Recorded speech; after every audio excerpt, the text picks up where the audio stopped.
Welcome into Sunday Flags, our season preview episode. I'm Mason Kinnahan. That is Luke Brown.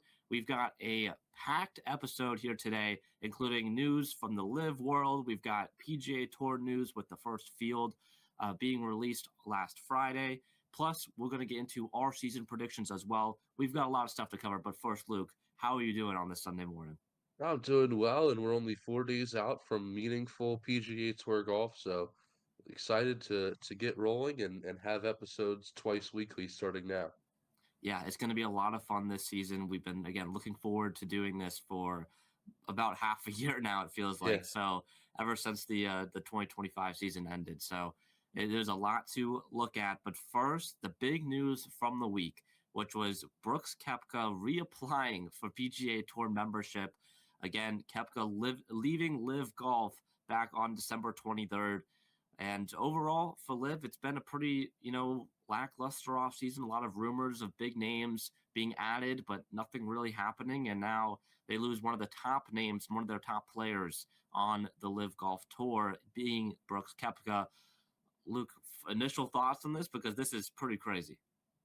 yeah, I think that, it's been a series of like this was expected, like we're talking pretty much all December about how it's expected that this is a guy that's going to leave Live Golf, and then as soon as he did that, it was kind of expected that he would reapply for membership. I think that the big question here is just that the ball is in the court of the PGA Tour. What do they do about making a decision here on the 1 year ban that they have set up right now? And, are they going to revoke that? And is it fair to do that? And my personal opinion, and I'm interested in yours, and everybody seems to kind of have an opinion here, rightfully so, that I'm of the opinion that the ban, like, let him in as soon as possible. If he wants to play in a week, let him play.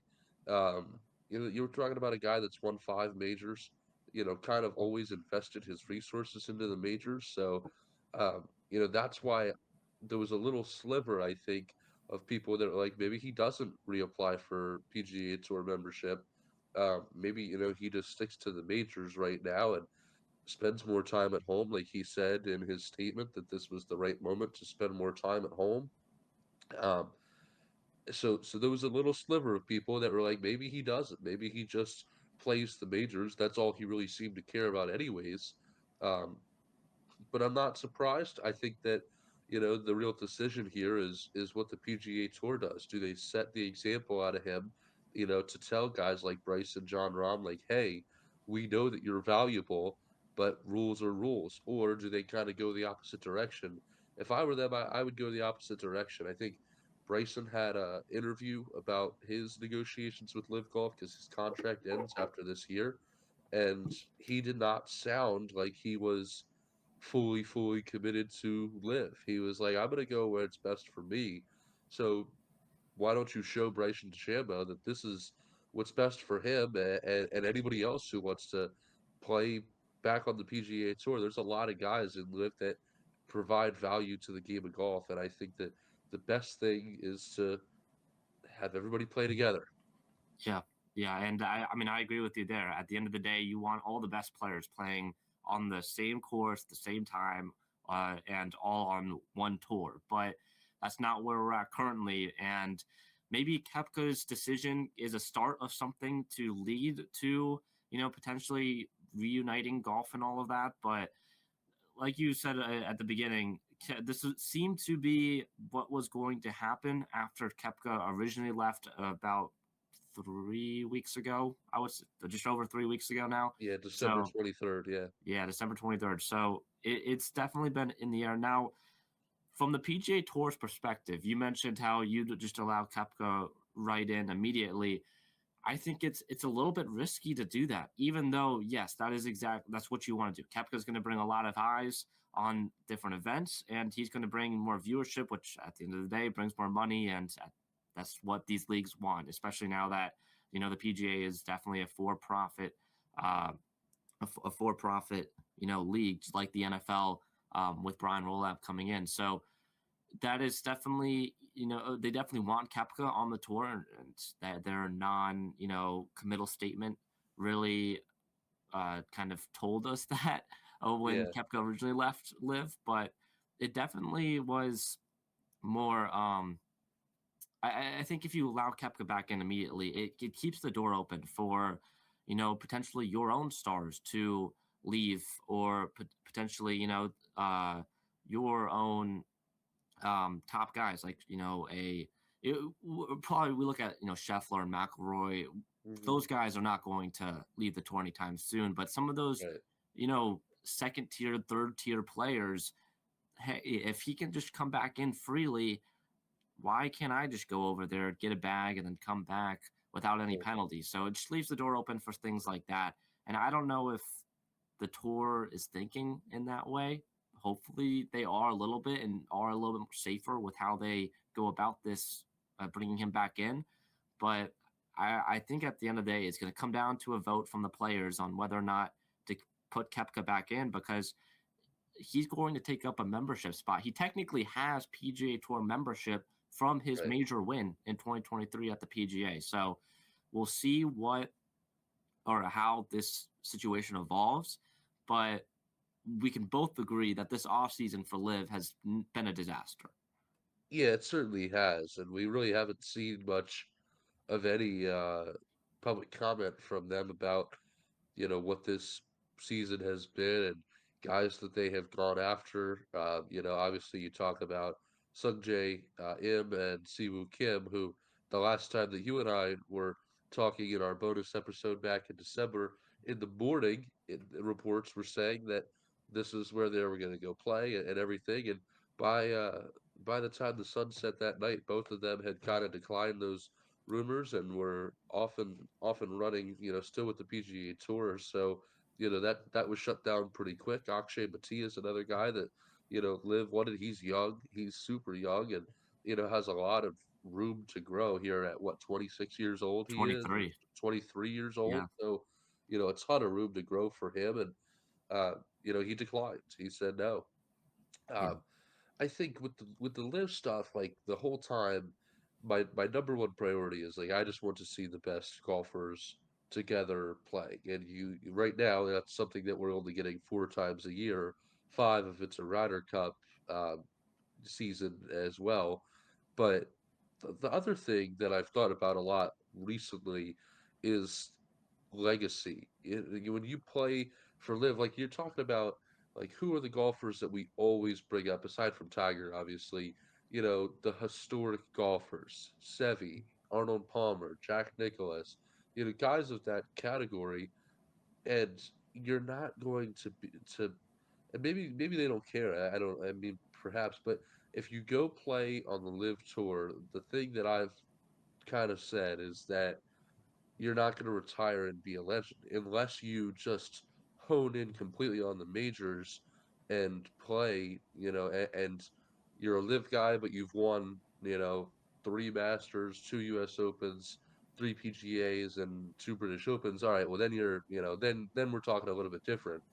But the guys that play the PGA Tour, like you think about, like imagine if Scotty Scheffler played on Live. Like you're not talking about him as much, and we don't talk about Joaquin Neiman at all because he doesn't play well in majors. So he's not really highlighted on that big stage that you don't get when you're on Live.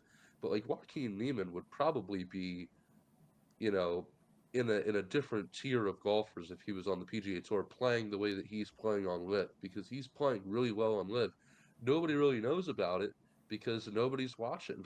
Yeah. And if he's playing on the PGA Tour, then you're like, man, this guy just won the Waste Management or something like that, or this guy just won the Genesis, and um, you're watching that player play golf, but we're not watching Joaquin Neiman play golf. And then the only times that we are the majors, he's not playing well. Like Hatton has kind of made a name for himself because of how well that Terrell Hatton has played in the majors, but still, it's not like oh, think about 10 golfers. You're not thinking about Hatton. Most people are not because they're not watching him. So I think that that's kind of what Rory McIlroy was saying on the podcast that he appeared on, saying that he would welcome the live golfers back with really no punishment because he feels like aside from the money, the punishment's already been served, and the fact that you're just not.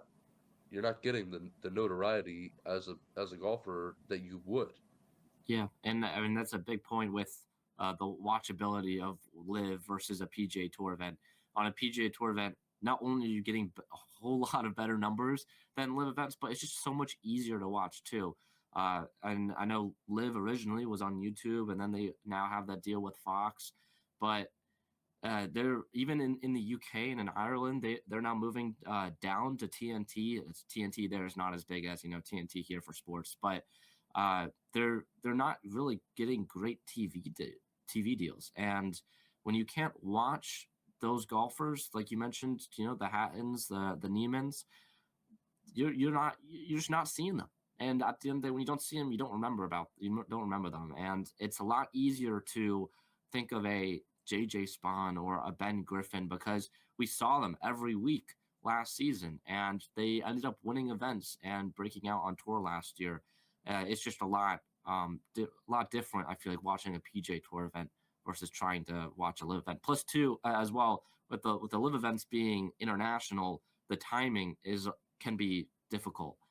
Some events, I know you and me were at our friend's place a few times last year, and like we would turn on the TV at like midnight, and it's like, oh, a live event is on Yep. at Yeah. midnight. Like no one's watching that at Yeah. midnight, 1 a.m.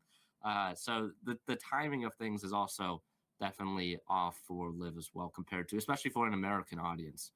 International or European audience, I kind of get it, but for an American audience. And one last thing before we move on here, I realized too that live is really trying to get these international golfers. Mm. Take away the Akshay one, but they're trying to get Sungjae Im, Siwoo Kim, all of these international golfers. They did land Thomas Dietrich and Elvis Smiley. Smiley, one of the best young golfers in Australia, and they're definitely targeting a more international audience because a lot of the American golfers just haven't really been moving over to live. I can't really think of one. Anthony Kim maybe, but beyond him, and he's still fighting in the live golf promotions event to get back in. So I can't really think of another American golfer near the top of live that they really tried to get beyond Koepka, I guess, is the big one, which then he left. So, but let's continue to move on here on Sunday Flags. Let's go to the Sony Open field, which was revealed on Friday. A lot of popular names in this event, with this being the first PGA Tour event of the season. No Century this year at Kapalua due to course conditions back when they canceled it in September. But Unfortunate now because it looks perfect. Yeah, it it, looks great. It's the decision they had to make, but yeah, unfortunate that we don't get golf this week. it really is. But now you go to Wailea golf course, and look, this is a very, very popular event for a lot of the top guys on tour, maybe more so than usual. Some of the top names include Robert McIntyre, top 10 player currently. Same with JJ Spawn, Ben Griffin, Russ Henley, all in the top 10. Colin Morikawa also is playing. Jordan Spieth is playing. But I think the big one that a lot of people are talking about, Luke, is Vijay Singh is in a PGA Tour field in 2026. Yeah, so I had looked at the inside the field article that the PGA Tour website put together, which is great. Pretty much provides the reason or the exemption or however this person's in this field. And yeah, Vijay Singh. How old is Vijay Singh? And career money exemption is the way that he got in. He is 62 years old, about to turn 63. Now, I why does this exemption exist? In my opinion, why do Yeah, I there's don't know. VJ Singh, someone who's like part time playing on the Champions Tour, now gets a full field exemption and into the Sony Open. He takes away a spot from someone that has been playing a lot more on the tour, and someone who maybe is a younger player that you would say deserves at this point in their career more than Singh. So I just don't understand why this exemption exists. I'm I'm really flabbergasted, but props to VJ Singh for taking advantage of it. Like, what if you were just like, what if Yeah. um, could like Jack Nicklaus do this? Does he get I, career I would money imagine. exemption? I would imagine. Like, could he just be like, walk up to the waste management and be like, "Hey guys, I'm in," and then they can't say anything about it. It's the career money list exemption. I don't know exactly what, like, how much money do you also need for this exemption. I would love to do some research on that. But Yeah, Vijay Singh is in the field. there's a great article that I missed last night that I certainly will read later from golf.com about it. The headline is this 62-year-old is rejoining the PGA Tour. Here's the rule that enabled it. And I think it's career earnings is just the complete factor. Like there's nothing else. Um, and Vijay Singh, he's made 648 career PGA Tour starts. Mark Brooks has the record of 803, but like 648 is just a ton of golf. Um, Singh's first tour start came when Bush 41 was still in office at the 1992 Memorial. He was 29 years old then. How would you say he is now? 62? 62. And still playing golf, still, trying to make a comeback. And he'll be 63 next month. Soon Yeah. to be 63-year-old golfer rejoining the world's most competitive tour is not as wild as, say, the hypothetical of Michael Jordan, who is 62, re-signing with the Bulls, or Roger Clemens, who's 63, returning to an MLB mound, but it's still a comeback at which to marvel, especially in an era in which the tour has been getting leaner and playing opportunities scarcer. That's an excerpt from the golf.com article. I mean, we'll see what happens. Who knows? Maybe he comes out and he's not. There's just no way that he's winning a PGA Tour event in the year 2026. But um, perhaps he puts together some good rounds, makes some cuts, and adds to that career money list, career earnings list. But I think the game of golf, it's probably the toughest I think maybe it's ever been to win on the PGA Tour this season, and it's not going to happen. But he can It's make some cuts. could he? I don't know. I I, don't know if he will. I'm He interested to see how much he wants to play too. Like, has anybody done an interview with him and be like, "Hey, like, how many of these are you?" And there's no way that career money exemption gets him to every tournament. I would imagine they're according to Google AI, which we can take this with a grain of salt, it says that he gets a one-time exemption for every event. wow.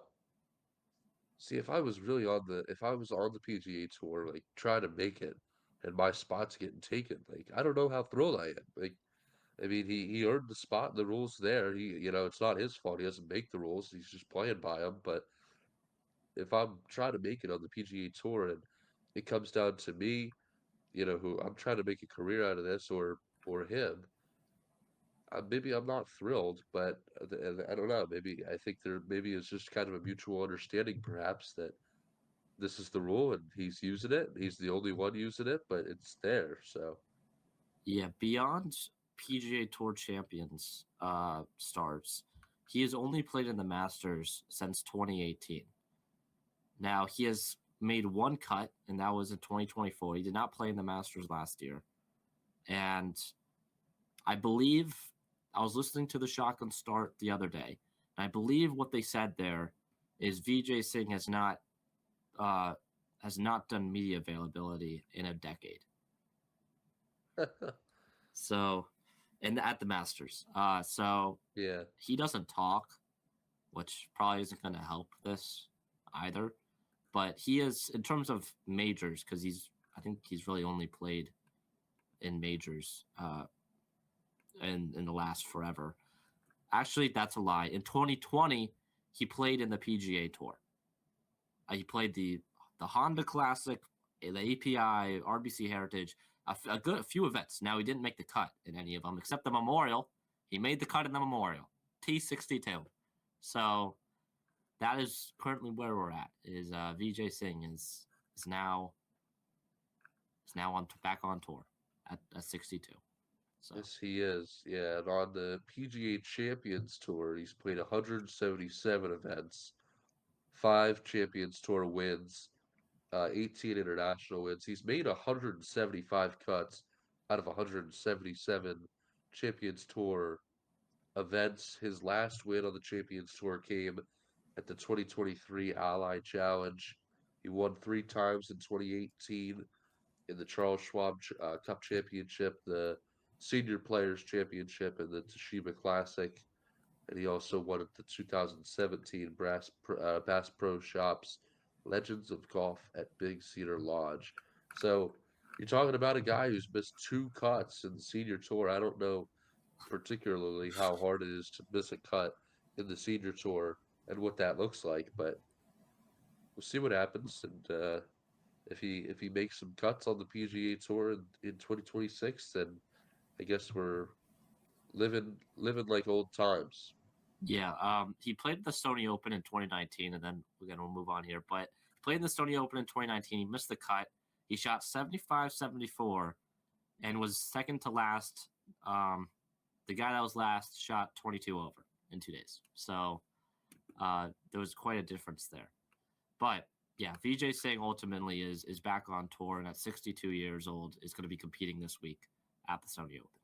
But moving on to our final thing here in recent news before we get into our predictions, this might just be a me segment, but the TGL is back. All right, and Atlanta Drive took on Bay City last week. It was Horschel, Goddard and Cantley against Ludwig, Lowry, and Wyndham Clark.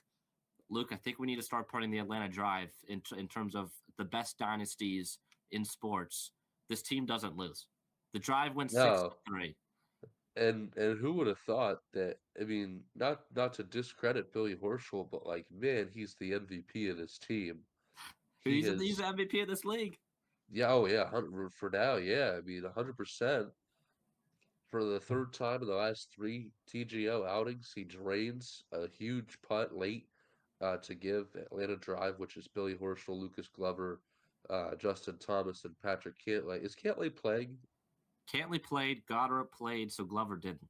Glover was out. And then Thomas is So out, so of course. Goddard joins Atlanta. Yes, he played in the Okay, opener too. because And he's obviously good. JT isn't He's playing. good. I don't know Um, where they get I don't know how you add players in free agency or something like that, but Goddard is good. they they get that for their 7th consecutive win, 7-4 over the Bay Golf Club, which is Ludwig Oberg, Wyndham Clark, Minwoo Lee, and Shane Lowry, which is apparently a semifinal rematch of last year. Yeah. The Bay last year was one of the best teams. Wyndham was one of the best players in the league. But when you're going up against Atlanta Drive, you've got no chance. But now, this week, Jupiter Lynx is back. All right, Jupiter Lynx is playing its first game of season 2, and Tiger's not playing. But I like how on the broadcast they said Tiger is returning to the SoFi Dome next week, even though if you were just watching the TGL broadcast, you wouldn't realize Tiger's not actually playing next week. He's going to be sitting in the owner's box and Yeah. watching. But replacing him is Akshay, and I'm excited for that. That's going to be fun. We'll see how that goes. He's going to be the first lefty hitting into the simulator, so we'll see how that fares against some of these unique holes that they're doing. Which I don't know how much TGL you've been watching, Luke, but Not much. the TGL I've been watching, the new holes are good. Cenote, and then you got the one, the Stinger one as well. So I mean, Goddard took a 1-iron out there and hit a Stinger with a 1-iron to get underneath that rock on one of those holes. But that's enough teaching. The consensus with the Stinger hole is that people love it. Like Yeah, they love the Stinger hole. I've seen some um, shots that were hit on that hole. It's just fun. Like I think that if the TGL wants to continue, you know, building and being successful, then like that, like unique stuff, like Stinger has kind of made a name for itself with this whole thing. Like everybody's like, oh, like what are they gonna do on the Stinger hole? And it's worthy of like social media posts in the age of social media, and people like to see that sort of thing. So I think that that's fun. And Billy Horschel, like do we? I'll propose this question before we move into more season preview things. But like, is this a guy that we all of a sudden are like, oh, let's watch his putting, in the on the PGA Tour this year? Because you're talking about a guy who uh, missed 5 months last year due to a hip injury. Ended his year after the RBC Heritage. He played uh, four fall events: the Bay Current Classic, Bank of Utah Championship, Hero World Challenge, and Grant Thornton Invitational.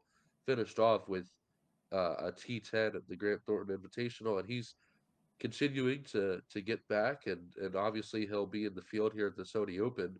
Do we watch him on the greens because of the way he's played in TGL, especially putting wise? I, I don't know. I really don't know. And you could say the same thing about Goddard. He's performed well at TGL this year. Uh, Yeah, and like a guy like Asahith, who is coming off of an injury last season, and in his TGL game about 2 weeks ago, it didn't look good. All right, are we fading Sahith because of that? I don't know. So how much are these TGL events actually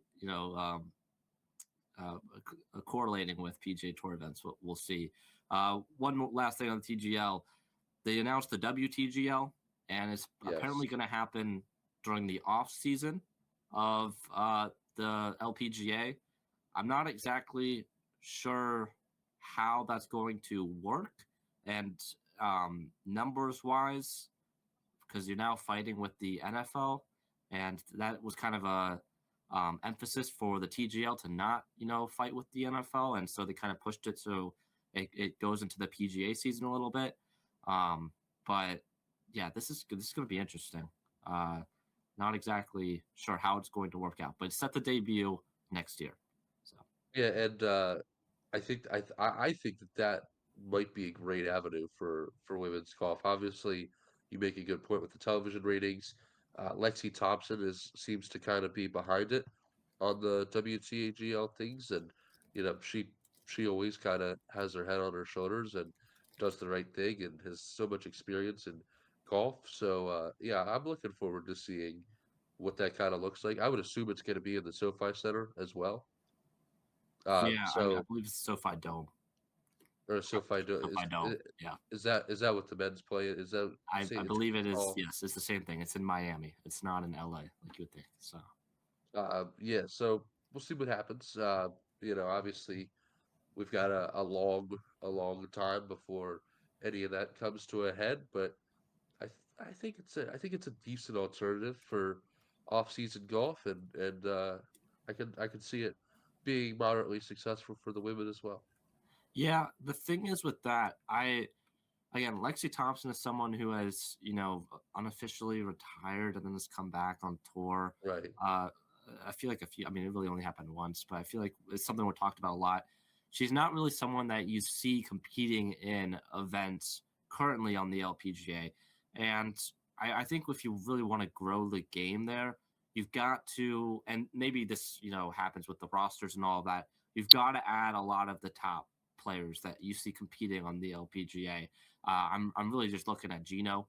22 years old, what she's been able to do. Already 20 professional wins in her career. It's been incredible. And if she's not, she's like the prime example of, I think you got to promote her more in order to grow the game, because she's she's again like she's almost a generational player, or really can take that step as a generational player if she's able to win a major this year. So it's definitely we'll see how it goes. But definitely an opportunity, I think, for the LPGA and for growing the women's game. But let's move on now to our predictions on the PGA Tour for the 2026 season. We've got a lot of storylines to cover. We have a great article out as well on the Sunday Flag Substack with our season preview. We talked about different storylines for the top players in the world, like Scotty, Rory, and some players coming off of injuries that may be looking to take a bounce back year this year, plus our major predictions, which we'll actually get into now here on the podcast. Luke, you ready?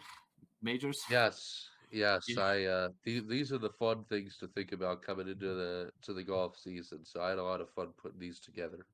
Yeah, well, here we go. So these are our major predictions. We'll go one by one for the audio listeners. Starting things off with the Masters.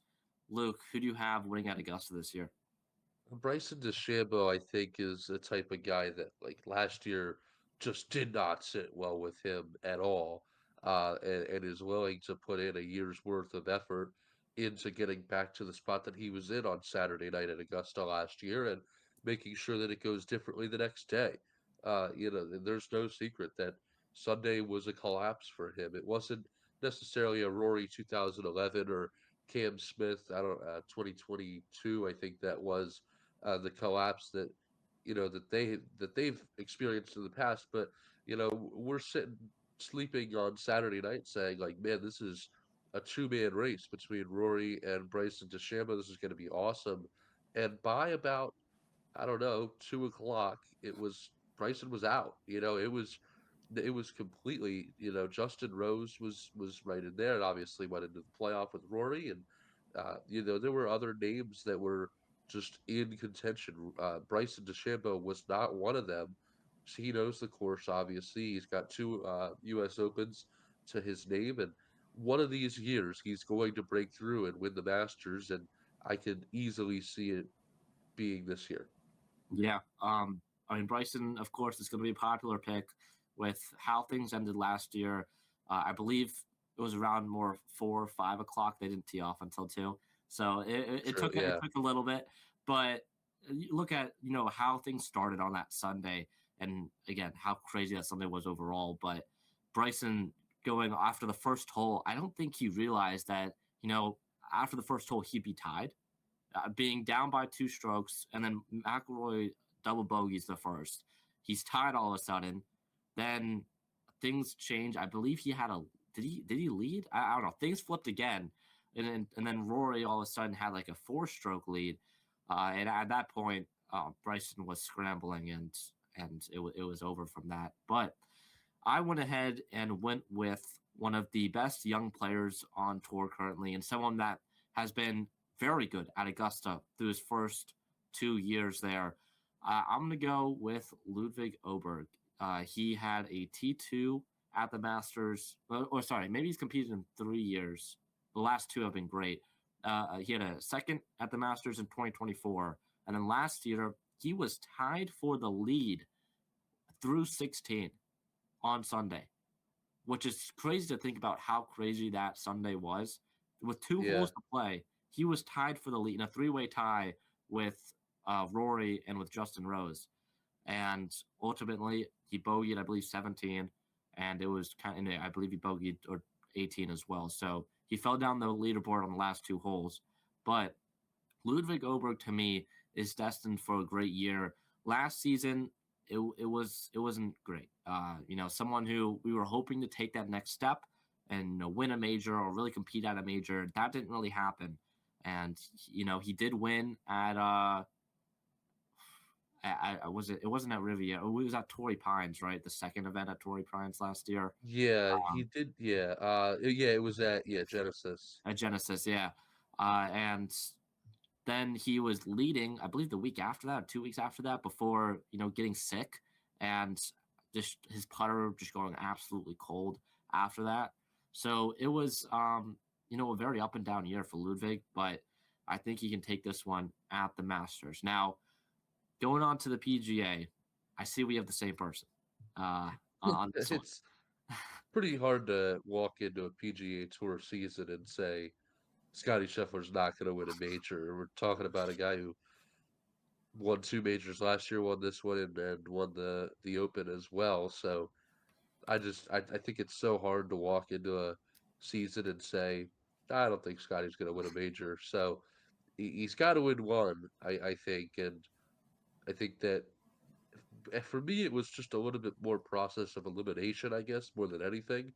Um, Yeah. the you could slot him in at the Open. I mean, I would say the Open was his most dominating tournament, I think, last year. Like you knew by Friday afternoon, I think, that it was going to be him. Like, I mean, by Saturday evening, you might as well have just given him the claret jug then. Hmm. Uh, so I could have easily slotted him in at the Open. I think the PGA is a good fit as well. I think I don't admittedly know a ton about Aronimik yet, and obviously as we get closer, we will learn more and more about the course and who's best suited for it. But for now, I think Scotty Scheffler is the guy.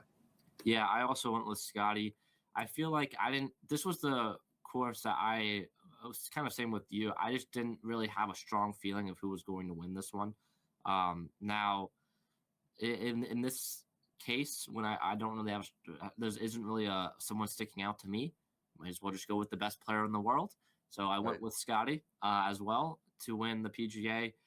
Now let's move on to the Open though, which is going to be at Shinnecock Hills this year.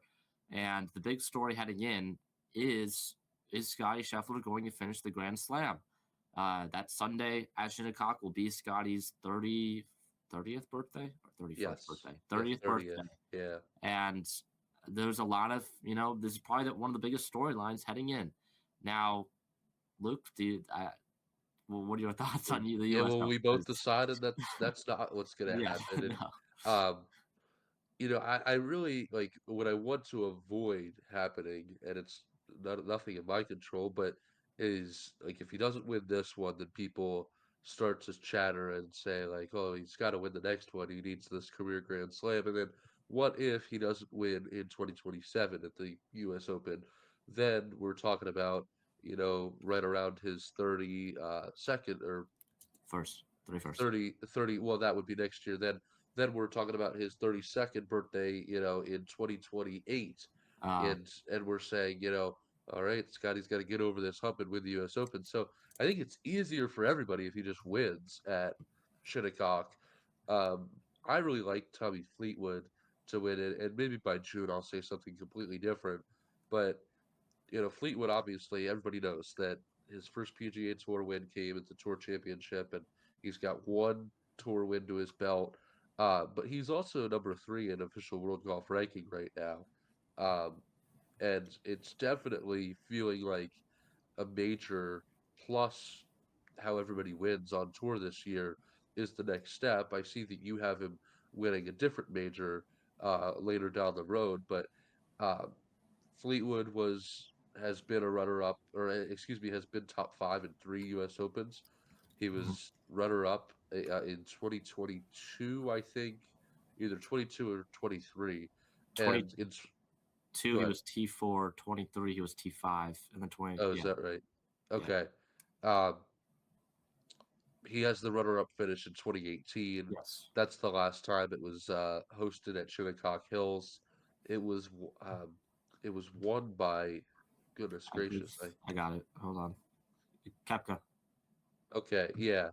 Um, and Fleetwood did not like that Saturday night. He was kind of in the pack, but not like really like it's between him and Kepka. He was kind of in the more general field, and he was really, really confident going into that Sunday round that he was going to kind of blow the roof off of Shinnecock Hills Golf Club and really take a stand and win that golf tournament. He did play extremely well. He came one stroke short Mhm. of the Sunday record for U.S. Opens, Johnny Miller's record. He came one stroke short of that record. Played incredibly well, but Kepka kind of matched it, and Kepka was able to finish at +1 in that U.S. Open 1 over, and Fleetwood was 2 over, one stroke short. Dustin Johnson was right behind at 3 over. Patrick Reed and Tony Finau were right there as well. So um, that was the last time it was hosted at Shinnecock. We're back at Shinnecock. They have not hosted a PGA Tour event or any major or tournament there, so I would imagine that Tommy and most of the guys have not really been around, and they're going to relearn that course. It's going to be very difficult, and Tommy Fleetwood, in my long-winded answer, I think that he has a real chance to cement his legacy at that golf course that he fell short of 8 years ago. Yeah, Fleetwood heading into that Sunday was T23 and was 6 shots back of the lead. So him shooting that 63 on Sunday to get within 1 shot of Brooks was phenomenal. Now, I went with John Rahm. He is my lone live golfer and the lone live golfer on this list to win a major this year. I feel like for Rahm, we're getting really close. It ever since he joined live, it kind of went downhill. It really Yeah. did in terms of majors, but he has been in the top 15 in 4 of the last 5, including 3 top 10s. Uh, the U.S. Open last year felt like he was looking. Now he was a few shots off by Sunday, but he was lurking in the background there. Same with the PGA and the Open back in 2024. I feel like at a difficult course like Shinnecock, we're not. I think there's a legit chance that that the course just gets too hard, and the turn may lose the course may actually happen because of how hard it was back in 2018. But at just a really difficult course overall, I think John Rahm, got someone who's competed at majors nonstop. He's always been in the mix. He's won 2 as well. I think he's someone who could kind of get over that hump and become the first live major winner since Bryson, I want to say, back in 23 or 24 US Open. Yeah, I think I would have. I think Uh, that's correct. Yeah, yeah. So I think that there's a really good chance of that happening. But let's go on to the Open now, which is going to be at Royal Birkdale this year. Who did you pick to win the Open?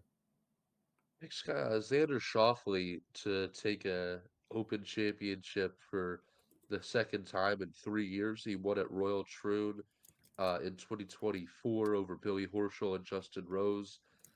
He's the fourth ranked player in the world, and I think the people, he's not necessarily slept on, but just not talked about as much as other guys. And part of that's because he's a little bit quieter and keeps to himself a little bit more than other golfers, and doesn't really go out of his way to make any real statements or you know just he doesn't have a ton of personality, at least not publicly, that people can see. But also, like I feel like he's maybe has a little bit of a chip on his shoulder this year because he was at one point. I think at one point he in the year 2025, I think he was number two. Maybe he wasn't. Maybe he was always three. Um, but Fleetwood obviously has slid in there. So Fleetwood played so well, been so consistent, and finally got that win. Played so well at the Ryder Cup, and now Fleetwood's kind of that third guy of the pack with Scotty and Rory. So I think that Schauffele has a little bit of a chip on his shoulder, something to prove this year.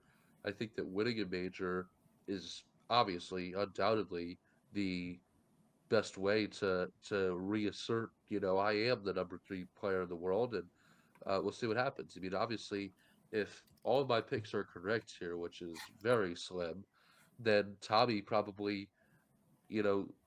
that U.S. Open, and now he's really cemented himself as the number three player in the world. And then Schauffele turns around and says, I need to do something here. And, winning a major a month after Tommy wins a major would be a perfect way of doing that. But this is probably the pick that I'm the least confident in, to be completely honest. And obviously, this is the furthest one out. So you're talking about it's January and we're making predictions for July. So we'll see in July how I feel here. But I would say more likely than not, the week before the Open Championship, I'm going to say somebody else. Yeah, Xander played great at Royal Troon, especially on the weekend, 69 and 65, to help him secure a 2-shot victory at the Open Championship back in 2024.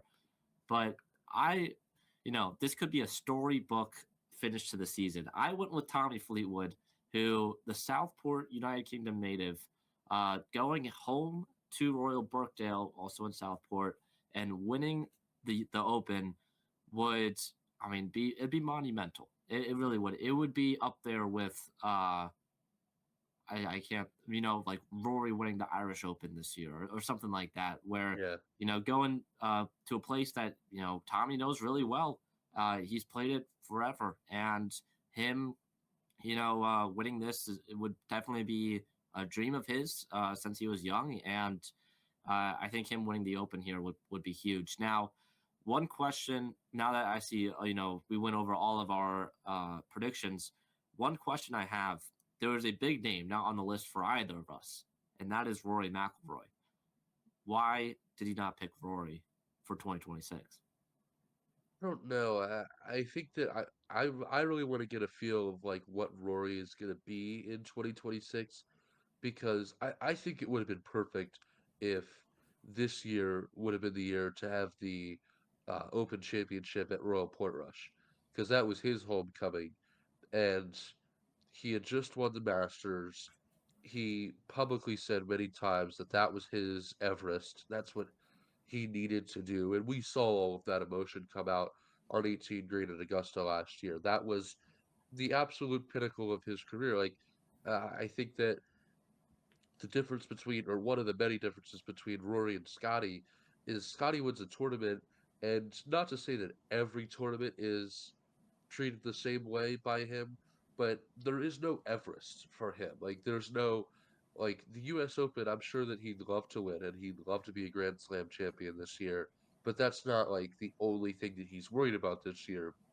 Rory kind of had that with the Masters, and I don't know which way is right, which way is wrong. I'm not a professional golfer, so I don't know those, I don't know how I would approach it because I don't do that.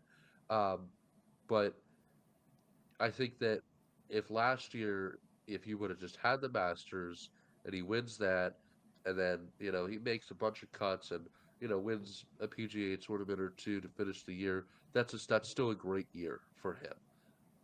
And then next year you come in and you're like, all right, the big thing that I want this year is the Open. I want to win at my homecoming um, at Royal Portrush, but that ship has sailed, and Portrush is no longer, that was last year. So if there's one tournament I could see him winning, maybe it's the PGA.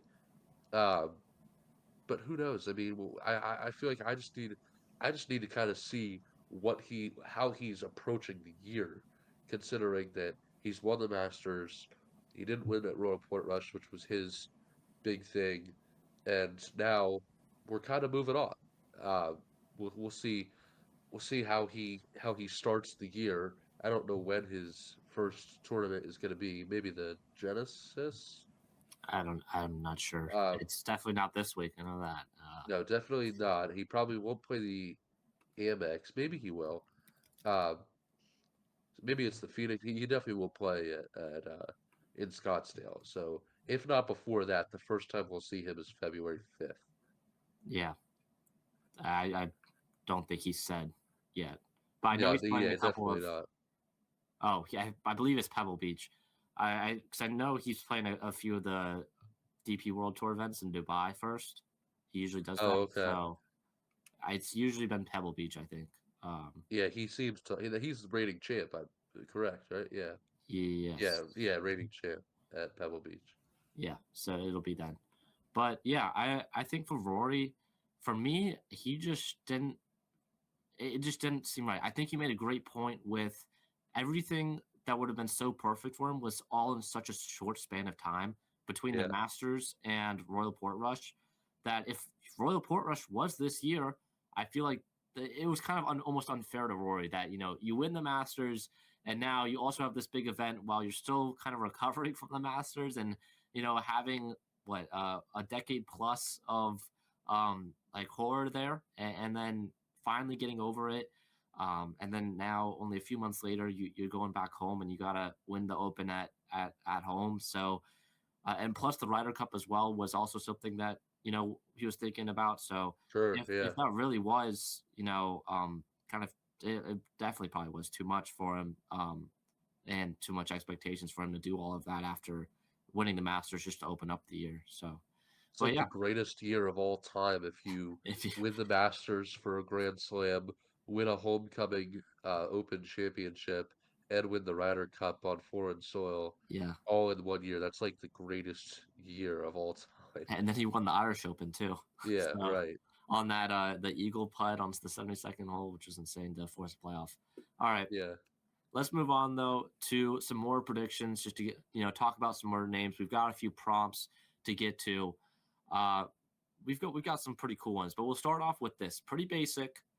We're looking for a breakout star in 2026. Last year, we had guys like Ben Griffin and JJ Spawn break out and have great years on tour. Ben Griffin, a multiple-time winner. He won 3 times last year if you include his win on the fall in the fall. And then Yeah. JJ Spawn winning the U.S. Open, being so close to winning the Players, being so close to winning the FedEx St. Jude Championship or whatever it's called now. The two events that are also very highly sought after on the PGA Tour schedule. Who is someone for you that you think could have that breakout that we saw from some of those guys last year? I got Chris Goddard up here. He's 29 or 28th, excuse me, in the official world golf ranking. He last year at this time was at 52. He finished tied for 10th in FedEx Cup points, and made 19 out of 28 cuts on the year. And then you look at, like, I've got this stretch in front of me of golf that he played. Started at the U.S. Open with T23, 8 over. And then the very next week he walks, or excuse me, 2 weeks later, he walks into the Rocket Classic and shoots 15 under, which is T26, and then T21 at the John Deere Classic at 13 under. And then things really ramped up for him. The back-to-back that he had at the Scottish Open, he won the Scottish Open. Correct me if I'm wrong, but he didn't even have a way into the Open Championship when he I went over there. And I then believe so. Yeah. winning the Scottish Open gave him exemption into next week's tournament at the Open. Um, and you're looking at a tournament you weren't even in when you packed your bags. He finishes third at the Open Championship at 12 under. And maybe it's just like the links golf Yeah. that works for him. Um, and then the very next week, he's T10, 18 under at the 3M Open. That stretch from like mid-June to late July, especially with a win at the Scottish Open and a third place finish in a major, was really really impressive.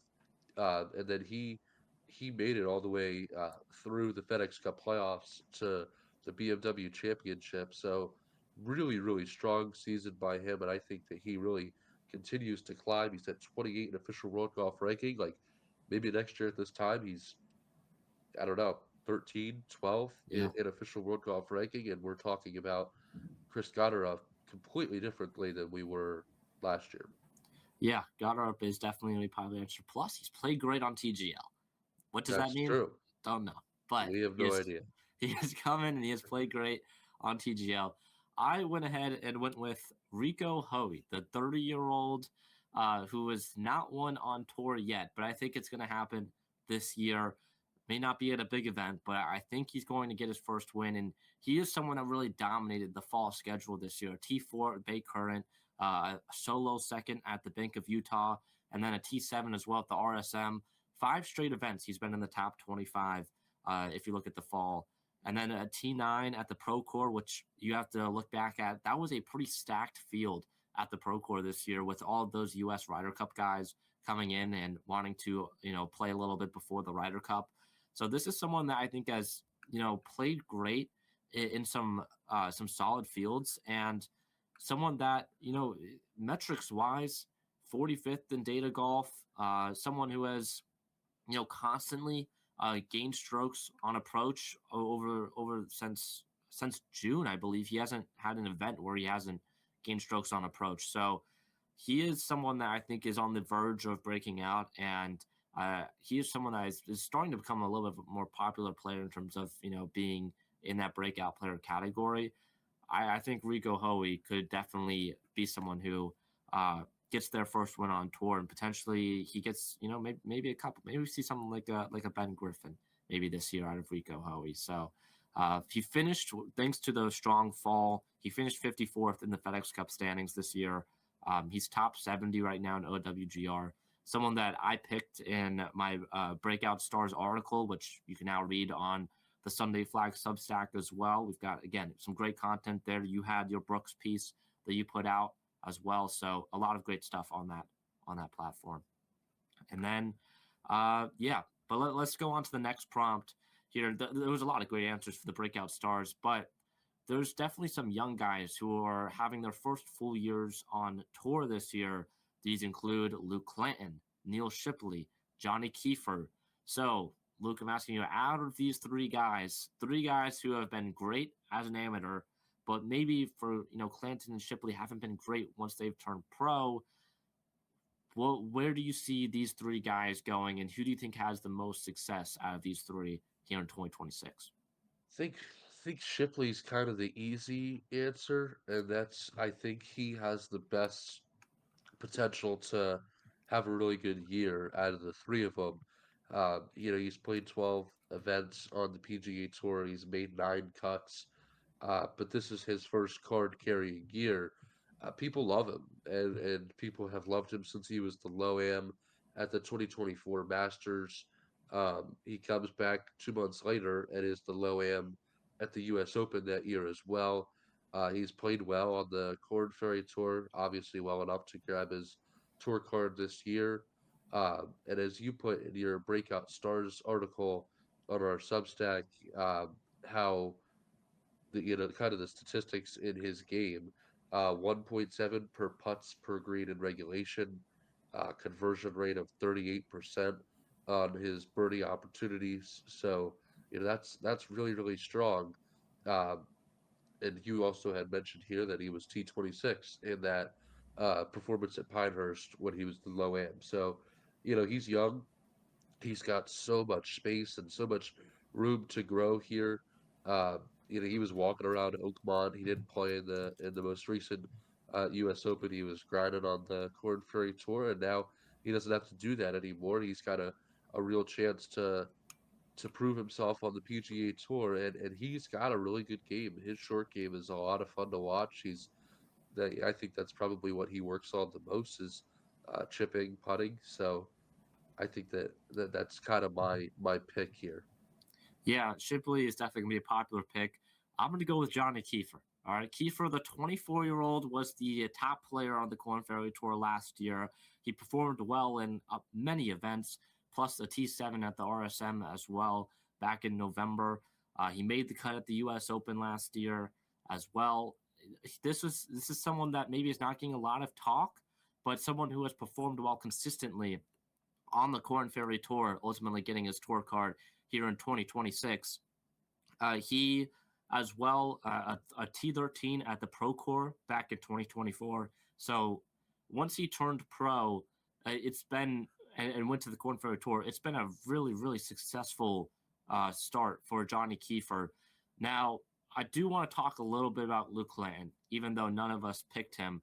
I think Clanton is kind of in the same boat as Nick Dunlap in a way that things could go one of two ways with him.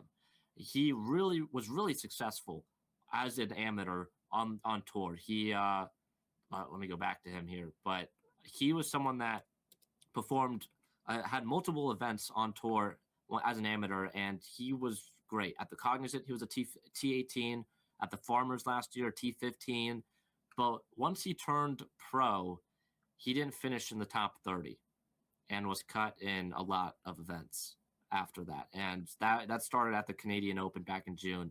Now, this is going to be his first full year on tour here in 2026.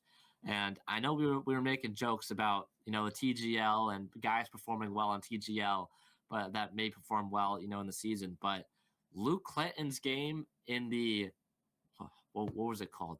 The something games that happened before Christmas. Oh, was it the Golf Channel games? The Golf Channel games. Yes, Yeah. that guy performed great in the Golf Channel games. Okay, and there was a little bit of a difference than hitting in a simulator, and putting than actually showing me some shots on a golf course. And I was captivated by him. I thought he was. I know I'm making a case for him through Golf Channel games right now, but he looked really good. And I think that with Clanton, the worry is that the floor is current Nick Dunlap, and that Yeah. that would not be good. But I still feel like he could get back to what he was before turning pro, and look back in 2024 as well, in the success that he had: a T2 at the John Deere, a fifth at the Wyndham, and a T2 at the RSM. He was doing some great stuff as an amateur. So I still believe in Clinton. Now I would still pick Kiefer. I think Kiefer's the safer pick than Clinton right now, but I think Clinton's ceiling for these three is definitely the highest out of these three. But yeah, your thoughts on where Clinton kind of is currently? Yeah, I think, you look at his year last year, 11 of 18 cuts in just 18 events played. He was cut at the Sony Open. He was cut at the Phoenix Open. He was cut at the Canadian. He was cut at the John Deere. Uh, cut in the Pro Core, which the Pro Core, as you mentioned, was a Yeah, little bit more we understand. stacked, Yeah, yeah, yeah, yeah. than usual. So I don't know. There's there's the floor is low. The Yes, floor is low. yes. Um, you obviously want to see the positive with every golfer. You're more inclined to look at, well, this is what it could be this year, and there's always a chance that it could be. I did not watch the Golf Channel games, so I did not It's okay. know that That's he okay. played really well at the Golf Channel games. Uh, but if that's what it is, then I guess that's what it is. I don't see it this year, but you could always be surprised in this game, and uh, there were bright spots. The T15 at the Farmers Insurance Open, and then he finished the year on a high note with a T7 at the Grant Thornton Invitational. So at 2200 no less. Yeah, yeah. So definitely some stuff for Luke Clinton. But let's continue on now to some of the top guys in the world. Now, Luke, this is a common question asked by a lot of people every year. I feel like because there's about four or so golfers in the OWGR top 10 that seem to fall out of rotation each year. Now, this year was a pretty crazy year because six golfers fell out of rotation. And fell out of the top 10. So now I'm just going to go with four. But who are your four guys that you think could fall out of the top 10? And then in a second, we'll get into who could replace them. But looking at the top 10 currently, we've got Scotty 1, Roy 2, Fleetwood 3, Xander 4, Russ Henley 5, JJ Spawn 6, Bob McIntyre 7, Ben Griffin 8, Justin Thomas 9, Justin Rose 10. There's one name to me that I think we both can say is not going to be in the top 10, but I want to hear your first guy first and see if you go with him. I had a really, really hard time making this. And after, I proposed a counter to you that who are four that you can see filling the spots, which I'll be interested to hear your response to. Justin Thomas is my Yeah, first guy that's at my 9. first guy. Number one. That's your Yeah. obvious. Yeah. He's gonna miss the start of the year. We don't know how much time he's gonna miss. He didn't play phenomenally this last year. I don't see him winning a major. I don't think anybody really sees him winning a major. Um, Again, he's hurt. He's coming off a back injury. He said recently that he's still not feeling great in his back, so it's not like he's swinging a golf club 100 times a day right now. Um, and the season is close, so um, I think with the time that he's going to miss, and I don't know if he's going to be able to climb back. Russell Henley, I have in there at 5. Um, and then I also have Robert McIntyre at Ooh, 7, interesting. Wow. falling out. And then I'm still on the fence about my fourth. I really, really don't know. Maybe Spawn. Wow. Who are your Okay. four? So I agree with Thomas and Henley. After that, we're going separate ways here. I think Okay. McIntyre has a better chance of moving up in the rankings than down. Maybe that's a See, hot that's take. how I feel. That's how I feel about a lot of guys. Um, but like maybe I feel the same way about McIntyre too. It's so hard to look at these four. It's so much easier to predict good seasons and bad seasons. Yeah, I think we can both agree the top four we're going to be in the top 10, one way or Yeah, another. And yeah. then after that, I think for Russ, we talk about him for a second. Things last year were like it's usually about the consistency with Russ Henley, right? That we usually see out of him. And towards the back end of the year, it looked really good. You know, a T5 at Memorial, and then T10 at the U.S. Open, T10 at the Open. Finished second in the Tour Championship. Again, that's a 30-man field, but things looked really good. He won the API. I just think for someone who drives it, what, 280? I don't know, not long. He doesn't Yeah, drive it long. Two yeah. distance. Hold on. Yeah, someone who drives it, yeah, like 280 or 285 yards is it's just not. I don't know how sustainable that is.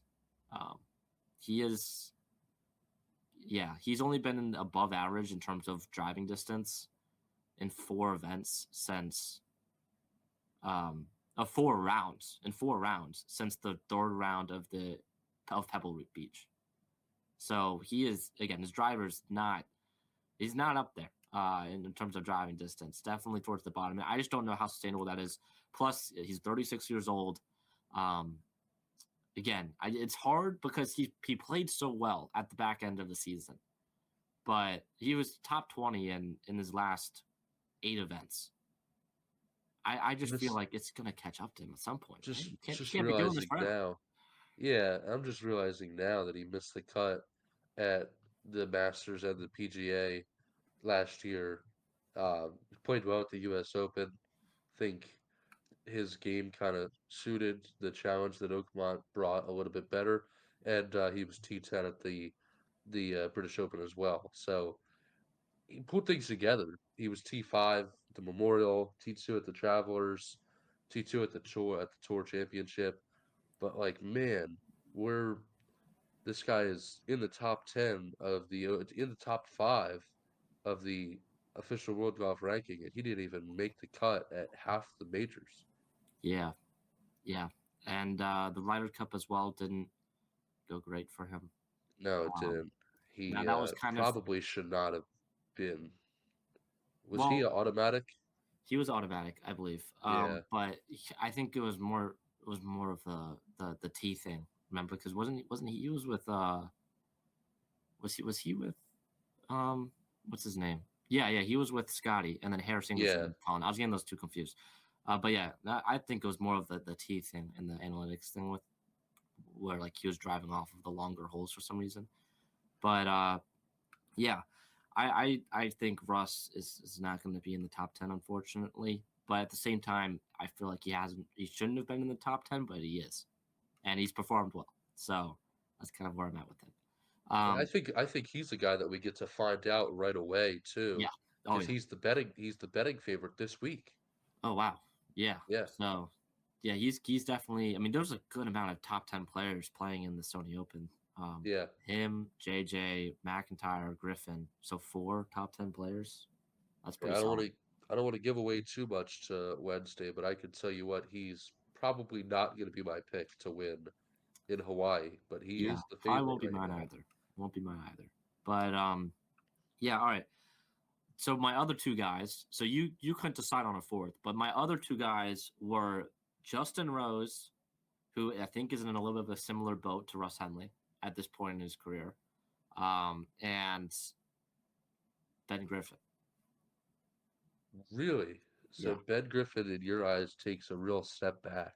I don't know if it's a real step back. He may be, So I still think he's going to be in the top 25, top 30, but it was just so good last year compared to the rest of his years on tour in terms of strokes Yeah, gained and all of that. That he was 2 times better in a lot of categories last year than in years prior, and I just don't think that's sustainable. So I think that there's a real chance that you know winning 3 times again. If he wins 1 time, that's a step back than last year, right? So yeah, I think that there's a good chance that, and he's currently sitting in eighth. I think there's a good chance that he falls out of the top 10. He also just plays so much too. The average points thing is, I think, where like how things actually matter for event. So I don't know if that would help him or hurt him, just the amount of events that he plays. But I think Griffin's going to fall out. So I got Henley, Griffin, Thomas, and Rose out of my top 10. yeah. The Rose thing, like it's hard for me because a prompt that we have coming up, and I guess we'll just segue to it now so that I don't have to be cryptic with this. But 1 year from now, we will look back at 2026 and our first takeaway. My first was, man, Scotty's really, really, really good, but Okay. everybody knows that. But no, but my real one was Father Time is no match for Justin Rose, who's 45 years old. Wow. He played so well, like just his clutch factor, like we saw it at the FedEx St. Jude Championship in the playoff with JJ Spawn. Uh, and he had to compete with Tommy that whole day. The Um, Masters too. Yeah. yeah, the Masters, he works himself into a playoff and loses his second playoff of his career. Uh, he lost in 2017 against goodness Uh, names which one are we looking at? 2017 Masters. 2017 Masters, completely coming out of my Sergio Garcia. yeah, it was Sergio. That was a pretty. I think it was a one hole playoff. Yeah, it was. Uh, so he's got the clutch factor a little bit. At 45 years old, he hit huge putts in the Ryder Cup. He just he doesn't look like he's slowing down at all, at all. And golf.com did a great thing over the course of the season on his like health and wellness trailer that he has that travels with him and has like all sorts of different like ice bath stuff and um, things because he knows that he's not 30 years old anymore. He's not 29. He's not the age of younger guys. He's 45 years old and um, he should be on his way out, and it just does not feel like that's the case. But maybe he goes the other direction. It does fall out of the top 10, but that's why it's so hard for me to see him falling out of the top 10 because like there's no real grounds for it for me other than that he's just a little older. Yeah. That's interesting what your takeaway was. Well, I'll say mine too. When we get to now, mine was like the next generation is here in terms of like younger players that are going to do well. Because I can segue this into some of the guys I think are going to come into the top 10 this year. Those Yeah, being Ludwig, Cam Young. I think, uh, yeah. So Ludwig, Cam Young. I lost who I was going to say. Oh, I think Victor Hovland is going to be in it. yeah, I have him So too. I think that there's definitely going to be some of these younger guys starting to win more tournaments, especially after last year. It felt like a lot of I mean, Scotty will get his, and Rory will win a couple. I feel like, but some of these events that were won by Russ Henley or Justin Rose last year, I think are now going to be won by some younger players that are kind of in that mid 20s or so in terms of where they're at in their careers. So I'm not seeing a big year from Keegan either. And so I just some of these events that you see that are won by some of these players that are in their mid to upper 30s. I think they're going to be more won by. We'll see the average age of the winner go down. I feel like this year. I don't know what it Yeah, was last year, but I feel like it was kind of high, so I think it'll go down. yeah, and your guys that you have coming in the top 10 are similar to mine. I have Ludwig, Hovland, and Sepp Straka is one for me.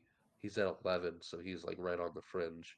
Uh, he got a win last year. Could see him getting probably two wins, one or two wins this year. Ludwig's 18, Hovland's 14, Straka's 11. Uh, Hovland, I feel like kind of needs this year. Like last Oh year yeah, was a year for him, and we didn't get much. Same with Ludwig, really. So both of them, they know the responsibility that they have this year to take a step forward, and then Step Shock is not young. I don't no, not he's not. particularly young. Probably somewhere in his mid, 32. or yeah, 32. Um, so he got a win. I think it was at the Truist in Philly last year for him. Uh, Yes. so, he could grab a win or two and work himself into like that 9 spot in the official world golf ranking. And I again I don't have a fourth coming out, so I don't feel like I should have a fourth going in. Oh But yeah. I also wrote down Colin Morikawa, who's at 16, who also kind of needs this year. Yeah, my fourth would be Matt Fitzpatrick, who is again a That's little a good bit one. on the older side. He's Yeah. 31, currently sitting in 21st in the OWGR. But I think it's definitely could be a year. We hopefully start to see some of these younger players like Hovland and Oberg kind of take that next step in their careers and bounce back, because I think that'd be great for the tour to get some. We're starting to see uh, in with Live, like the one good thing I feel like that has kind of happened with Live is that since a lot of these bigger names have gone away, it's opened up spots for some of these younger Yeah. players that may not have been, where they are now with some of these bigger names like a Rom or Hatton taking up Yeah. wins. Which, Yeah, like how good of a year does Ben Griffin have yeah, if he's yeah, also competing with Hatton, Rom, Neiman, Kepka, Bryson? Yeah. yeah. But at the same time, if your end goal is to say you want everyone competing on the same tour, it kind of conflicts with that. And like, would if you have Hatton and Rom, and DeChambeau in the OWGR, Griffin isn't in the top 10. And some of these guys that like a borderline top 10 aren't actually going to be in the top 10. So it's kind of balancing that as well. But all right, let's move on now to our last prompt here to wrap things up. This was kind of a fun one for me to make. So It's a good question. what happens first, Luke? Does Brooks Koepka play a PGA Tour event, or does Tiger Woods play an event on the PGA Tour Champions Tour or PGA Champions Tour, whatever it's called? What makes this a hard decision for me is not, I guess, is just the like factor of when does the PGA Tour allow Koepka to come, which obviously is, the big question here, I guess. I said Kepka. I don't know if Tiger plays a Champions Tour event ever. Um, Wow. I don't know. There's no I way once he's healthy, I definitely think he comes back. I think I guess it's all about his mindset. I I always kind of have thought that Tiger thinks that he's still good enough to play on the regular PGA Mm, Tour. So if he gets healthy enough, does he try to play real PGA Tour golf rather than the Champions Tour? Because I think that he's a pretty prideful guy and proud of, who he is, and clearly, obviously, is the best golfer of all time. Uh, so I don't know if he's ready yet to play a Champions Tour event and say, yeah, I'll go out there. Like, I mean, I would say with Vijay Singh, but Vijay Singh's going to play. is he going to use Well, that and career money exemption? Is I he can gonna, assure you, if Vijay Singh has a career money exception, then I can assure you Tiger Woods has a career money exception. So if Tiger wants to play by the same rules that Vijay Singh is playing by, I'm sure that he can. yeah, There's no way that Vijay Singh has that over him.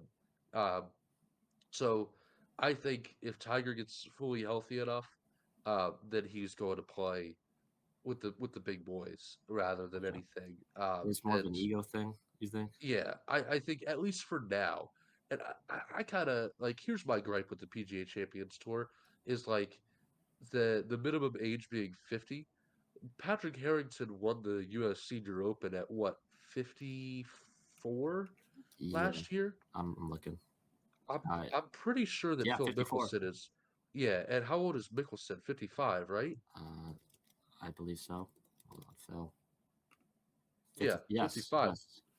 So Patrick Harrington is winning the Senior Open at a younger age than Phil's playing on the regular U.S. Open. Like, there's a big difference between the beautiful course that they had in outside of Denver. I think it was in Colorado Rapids. I think is where they had the Senior Tour last year, Uh, and Oakmont. Like Oakmont was a beast.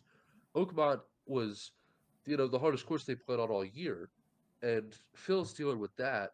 And Phil could just be going and dominating the U.S. Senior Open. I don't know if he would have beaten Harrington or not. I don't know, but um, that's kind of my gripe is the minimum age. I think it should be raised to older than 50 because like 50 is not young. There's you're not young at 50 in terms of being a golfer. Uh, but is Tiger ready to play? You know, on the senior tour? I don't think so. I think that if he's opting to do anything, it's probably playing on the PGA Tour. If you think about Patrick Harrington is driving the ball farther than Russ Henley, and yeah, and he's doing well on the Champions Tour. A couple of wins last year. He's doing well. But yeah, definitely interesting. I want to go with Tiger here. I'll go with Tiger playing the PGA Champions Tour before Koepka plays PGA Tour event. I think this is more so of a want than a happening. But for Tiger, if he plays a PGA Champions Tour event, what are the numbers going to look like? Television ratings. What is Right. that going to look like? That might be the highest ratings for an event that's not a major. Like it, Yeah. come on. And the thing too, I mean, the golf cart will help him in terms of health. Now, it Right. really is That's a an big ego thing. thing, Yeah. in terms of is he ready to say, all right, I'm going to do the Champions Tour stuff now. But yeah, definitely will be interesting to see how that falls. But any other final thoughts or takeaways here on this tour, or not really takeaways, but any takes on this 2026 season before we wrap Oh, up?